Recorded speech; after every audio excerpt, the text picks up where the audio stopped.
De la Société nationale immobilière invitant l'ensemble des réservataires et acquéreurs du lotissement de Bikélé à prendre des dispositions pour sécuriser leur logement contre les occupants illégaux.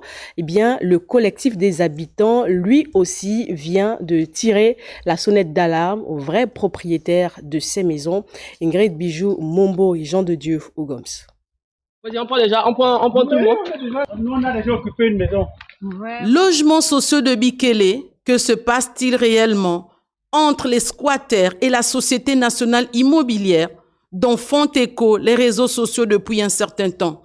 Le collectif des habitants de ces logements tire la sonnette d'alarme. La SNI invite l'ensemble des réservataires et acquéreurs du lotissement de Bikélé à bien vouloir prendre toutes les dispositions pour sécuriser leur logement du fait de la squattérisation des maisons inoccupées des cités par des individus. Parmi ceux qui soutiendraient ces squatters figurent certains responsables de la société civile. C'est des logements, non seulement qui ne sont pas occupés, pour la plupart, mais qui coûteraient très cher.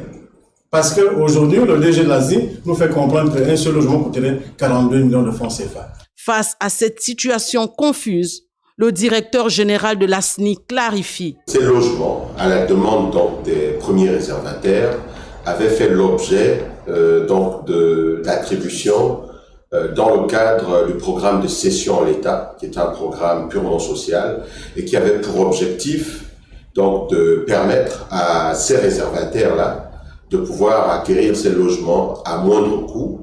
Mais ce qu'il faut comprendre, c'est que ce n'est pas aux responsables de la société civile de tirer des conclusions sur l'état d'attribution ou non d'un logement. La SNI souhaiterait que les acquéreurs légitimes de ces logements